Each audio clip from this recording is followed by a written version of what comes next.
I am Nick Shell, the self-help hacker. I want to start off this new bunch of videos, and the way you know it's a new batch is that I'm wearing a different shirt and sometimes in a different location.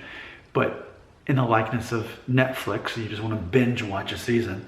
I like to do this series in a binge watchable consumption rate. So what I want to do to start out this new batch is, and this is special because what is this, like the 18th video in this series? I want to start this new batch out by responding to a comment that I've received from one of my supporters of this series, Self-Help Hacker. So our good friend Jafar Ismailov, he had commented on a video I made called Being Okay with Being Perceived as the Villain. And here's his comment, and I think it's a very intelligent question. And I like intelligence, especially emotional intelligence. Here's what he said, quote, "Hey Nick, how would you define adulthood/maturity? It becomes really a gray area and confusing to me when I think about it deeply. Are you mature when you have control about your emotions, but you still don't have a settled job? Or are you mature when you have a steady job with a steady income, but don't have control over your emotions? Some people my age, mid-20s, look adult, but act like college kids, but the world perceives them as adult because they have a full-grown beard. So is it also about your physical appearance and how the world perceives you? Because you can be a 21-year-old guy, but looking 29 years old and the world will perceive you as a grown guy. You're not a boy anymore, but your prefrontal cortex is probably not fully developed. You can also look 20 years old, but you're 27 and the world will perceive you as a youngster while you are basically grown up. And just because you look that way, people will have less authoritative and less masculine feeling about your presence. Other people my age don't have a driver's license, but are living alone. They moved out. Are they adult?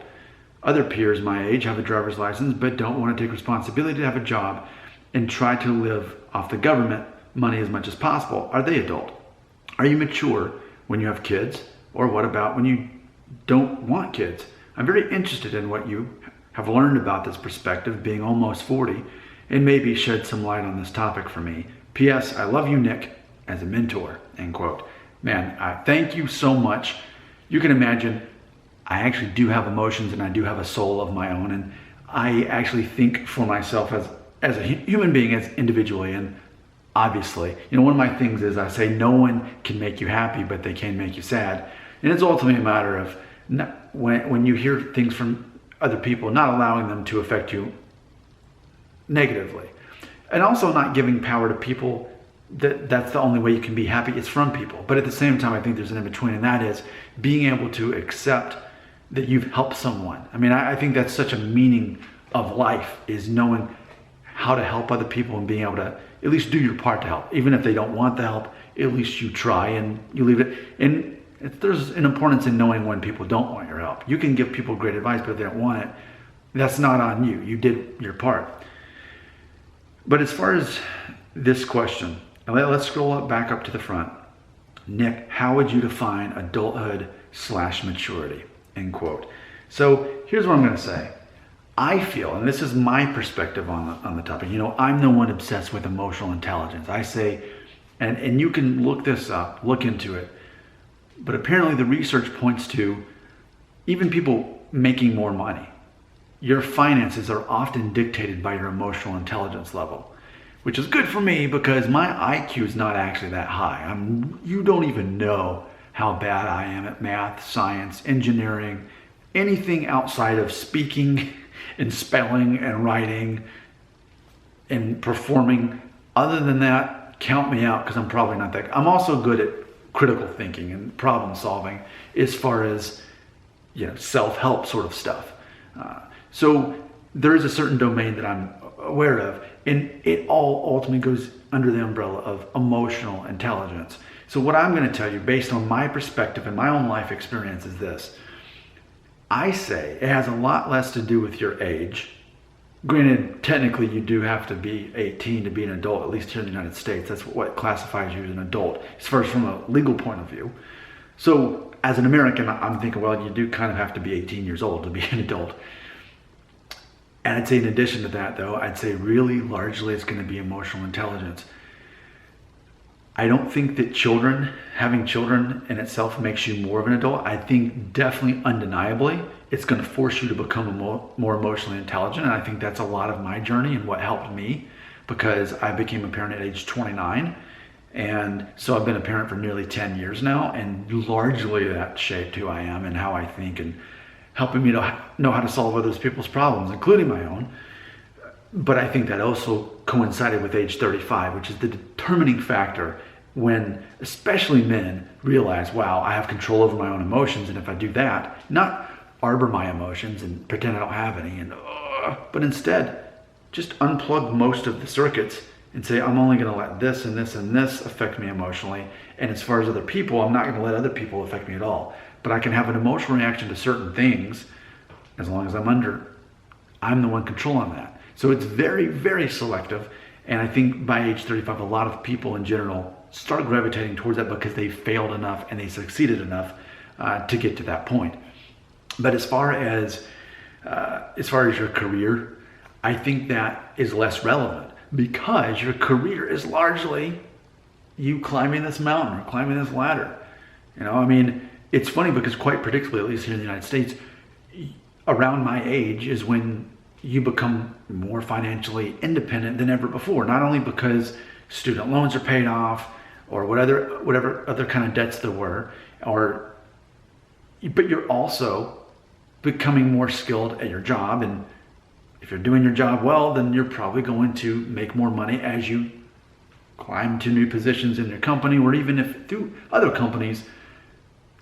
Late 30s, you're less concerned about money at that point because you have gone through the ranks. So I don't think career in itself is that relevant, as long as you're focused on that you have goals in your career and you're wanting to go somewhere in that. But I don't think there's any reason to look down on a 20-year-old guy or a guy in his early 20s who's in a career that doesn't have kids, that's not married. I say, here's what I'm going to say, and I think you're going to like this. I say hands down, without question, for me, a man or a woman, I just know that most of my audience is men, that's why I'm saying that. But by all means, everyone's welcome, and I want to participate in these videos. And I'm only basing off of feedback I'm receiving, which is predominantly men. Men or women, you're further along in your maturity and your adulthood when you are in control of your emotions, more so than how much money you make, more so than that if you're a parent or not, more so than even how you look, because some people just don't look as old as they are, and then other people look older than they are. I say that's a lot less relevant. How you handle your emotions, for me, and I think for most of the world, subconsciously, ultimately is what causes us to look up to a person. Now, granted, I remember when I was pre-age 35, I naturally looked up to men 35 and older. They just always seem to have the answers. And the funny thing is, now that I am past that age, I tend to have the answers, or I can at least figure out the answers. And people now turn to me for that. I think there's a life experience level. But by all means, and this is the whole point of these videos, Self-Help Hackers, to help you know the cheat codes so that you don't have to be 35 before you know the things that I know.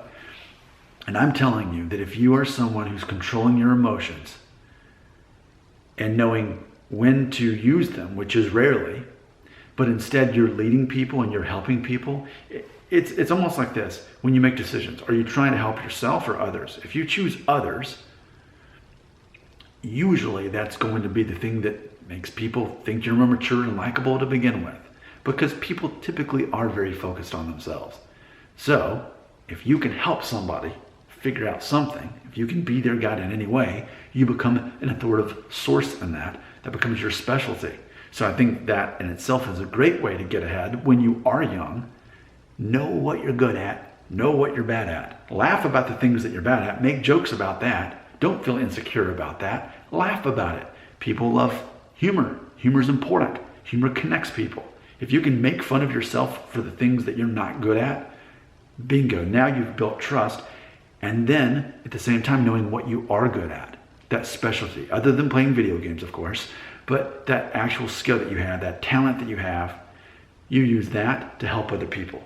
that ultimately is going to show confidence, because ultimately people are drawn to people who have confidence, or at least appear to have confidence. And if you're good at something, by default, you're going to have confidence about that. And if you're using that confidence and that skill to help other people, then people are going to naturally see you as more mature, because they see, wow, he's investing in me to help me, and he knows what he's doing. And a lot of times people will give you more credit than you even deserve.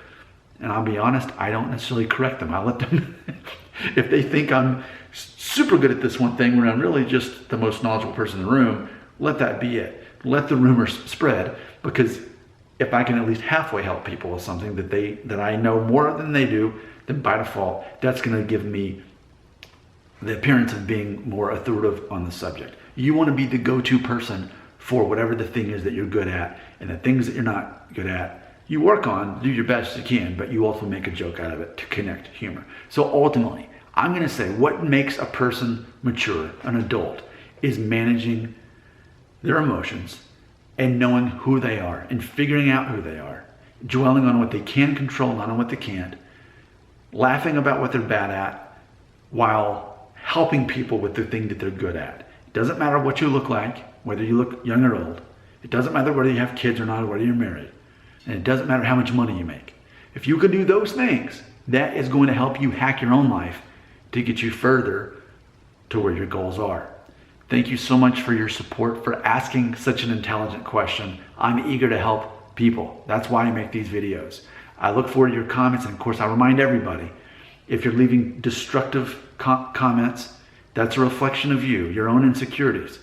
A person who understands who they are is not tearing people down, they're building people up. So to tear someone down is waving your arm saying, I need help, I'm insecure, I don't know who I am.